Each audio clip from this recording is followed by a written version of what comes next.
Sa walay duha-duha, patyo niya kadtong mga taong dautan. Pasaupan niya ang parasan ug laing mga tao nga makahatag kaniyag bahin sa abot sa hustong panahon. Maayong buntag mga igsuon. Naay giingon sa Ingles, beware of the fury of a patient man. Pagbantay kamo sa kasuko sa usa ka mapailubon nga tao. Patient man, mapailubon nga tao. Matawag nato na siya nga slow to anger, dugay masuko. Pero mo na'y bantayan. Because if his anger eventually comes, terrible, buto, labaw pas Mount Mayon, labaw pas Kanlaon, labaw pas Taal. So, pagbantay sa kasuko sa usa ka mapailubon nga tao.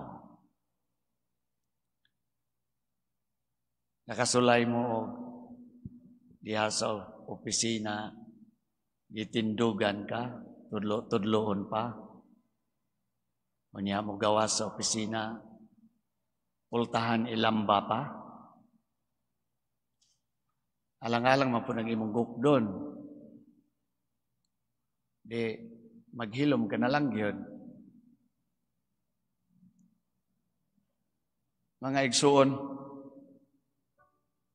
kining sambingay sa parasan, tag-iya sa parasan, naghimo gyud og daghang paagi aron mahimong tarong ang mga saop. Mukuha siya sa iyang bahin, siyempre kay siya gwi tag-iya sa parasan. Ang magdi siya mukuha ang bahin. Tanawa yang pailob, una, gipadadaan og mga saop, wa mohatag og bahin gipatay hinuon. Ikaduha, gipadadaan og mas daghang pang saop, wa gihapon mohatag og bahin, gipatay lang gihapon silang tanan. Last resort niya, padala iyang anak, hoping natahuron nila ang iyang anak. Anak na gud na ay kabuing. Inay nga mutahod sila og magbaton og kahadlok kay anak na gud na ni anha. Ila na hinunggi grab ang opportunity kini ni anang anak sa tag-iya. Patyo na to ni. Tanawa kamaot ilang tuyo aron maato na ang parasan. Grabe. Aron maato na ang parasan.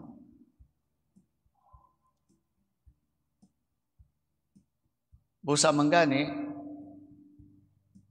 pagpangutana ni Jesus sa mga taong naminaw unsa may buhaton sa tag-iya anabi. Ang mga tao na mismo mitubag, naminaw niya ba? Sa walay duha-duha, patyo niya kadtong mga taong dautan.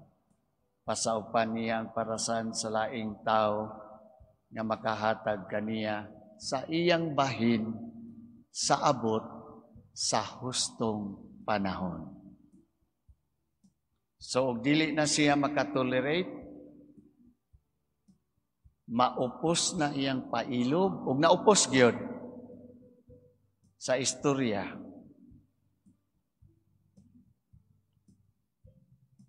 Dili na sila angay sa parasan.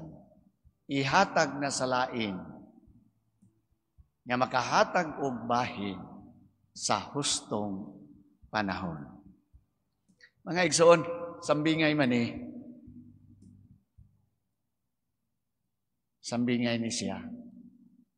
Ang tuyo niini nga nagpahinumdum kini kinato sa pailog sa Dios ug ang ikaduha sa atong katungdanan ngadto sa Dios. Kaysa pagkatinuod ang unang pagbasa nagpasabot nga ang Israel maoy tinuod nga parasan sa Dios. Ug gihimo sa Dios tanan sa maong parasan. Pero dismaya siya kay ang iyang naani imbis nga tamis aslom mahinuon. Gihimuan pa niya mga lakang aslom lang gihapon. Sa pagkatinuod nagdahom siya kalinaw sa Israel, pinatyanay manon dito. Nagdahom siya mga huni sa kalipay, paghinilakay ang nadidto, kawalay katarong. Busa gitugutan niyang Israel, nga mahaulipon, mapildi sa ubang nasod. Murag, naopsan siya, pailog o pasinsya.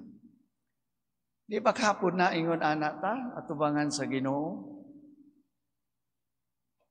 Makapila ba gyud ang Ginoo naghatag kanatog kaayuhan, pabor, panalangin, grasya, na maingon pa nato nga labaw patingali ang ato ang nadawat, atong naangkon, ato ang nabati, pabor nga nakuha kaysa uban.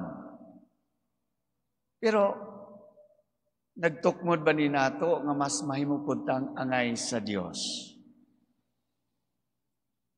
Wa ba kahapon ni nga taliwalaan ni nagpabilin hinuntang nag-abuso sa kaayo sa Dios. Kay kinerbang tao ug labihang pakit-an nimong kaayo na tendency, inclination nga mag-abuso.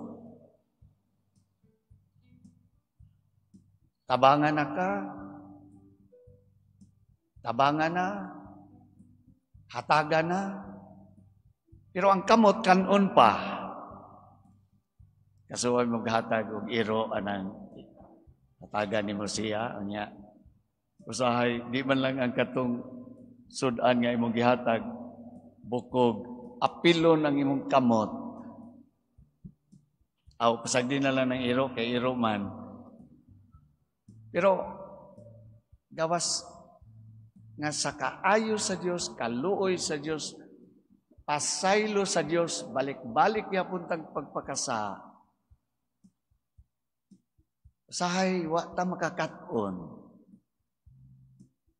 Unya mo abot na gyud ang panahon nga point of no return.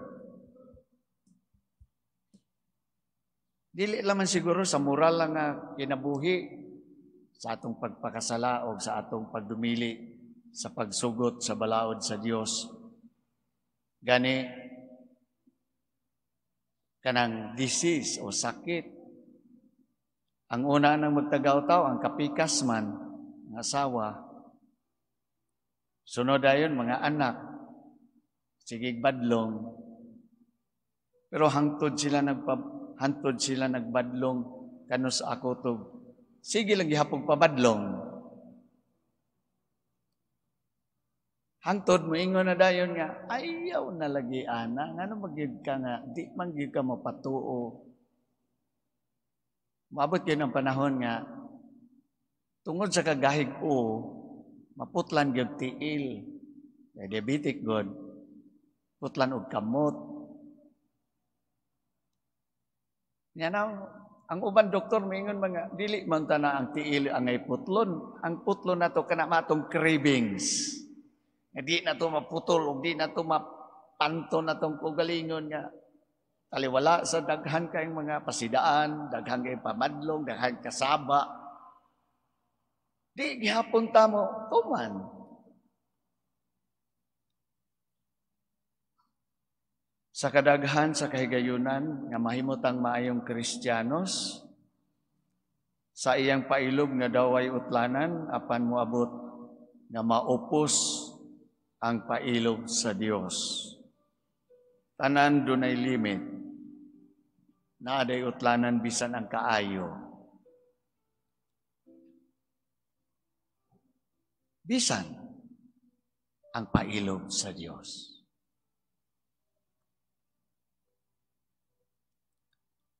So unsa may gidahom din niya nato kung kita gipaboran sa daghang kaayo? Simple ra man gud, amo reciprocate lang punta sa iyang kaayo. Ngadi unta tag yun magpalabi og lahos og abuso. Panalitan. Ang gipaabot sa Dios kanato nga mohatag tagbahin, share. Unsa may atong ika-share niya? Dili ra manggod ka nang hunahuna sa mga protestante nga 10% tithing. Ang klaro gud nga gipangayo sa Ginoo nato nga mohatag tag tamis nga mga bunga sa paras nga magkinabuhita sa kinabuhing balaan, kinabuhing ligdong, kinabuhing tarong. Mantigot ang maluoy, magpakita gugma, magpinasaylo ay ta.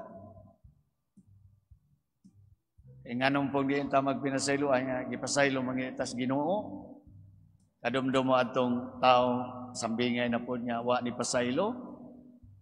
Nabalik na siya na priso na inon siya.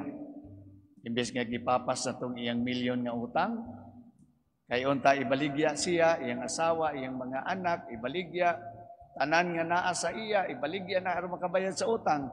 Pero naluoy ang agalon, gipapas niya ang utang. Quits tanan. Ayay, pag-uli niya, gikasugat niyang nakautang niya, pila lang ka pisos. Hay, ilab ni may nuna na yung gituok. Bayrin ako sa imong utang. Luhod in taon niyang kauban.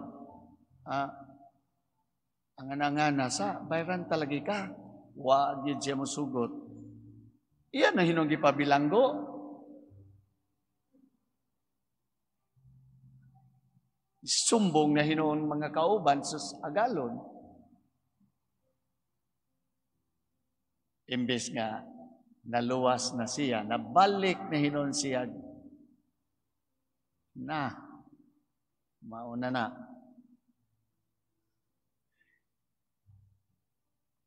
Si Propeta Mikias, 6:8, mamani ang pasidaan. You have been told what is right, O man. To act justly, to love tenderly, and to walk humbly with your God. Maura man gani ang gipangayo sa imo, tao.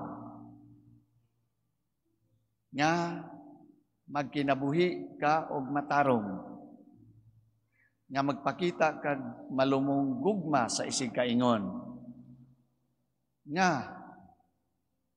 magkinabuhi kang mapaubsanon uban sa imong Dios. Tapos nun ni nako kanang ipahinumdum ni San Pablo sa taga Pilipo, kinanindutan sa ikaduhang pagbasa. Paborito nako ni nga verse sa Bible. Sa katapusan, mga igsuon, puna ang inyong kunahuna sa mga butang maayo, og butang angay daygon. Sa mga butang nga matuod, hamili, matarong, utli, matahom, ug halangdon, pagkanindot. Ipakita sa buhat ang inyong nakatunan ug nadawat, ug nadungog ug nakita kanako, ingon pa ni San Pablo.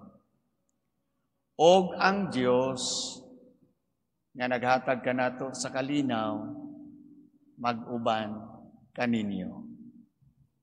Pagkanindot.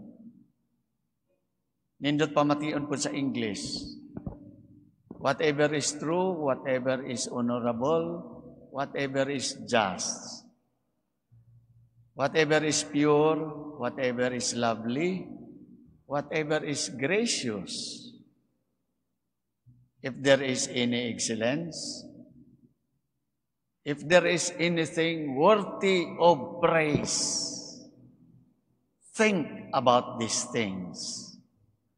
And the God of peace will be with you. Pagkanindot. Kay kini mga tamis nga bunga nga atong ikabalik sa Ginoo sa iyang pag-amuma, sa iyang dakong gugma kanato. Balik ko na ako, beware of the patient, beware of the fury of a patient man. Pagbantay sa kasuko sa tao nga mapailubon.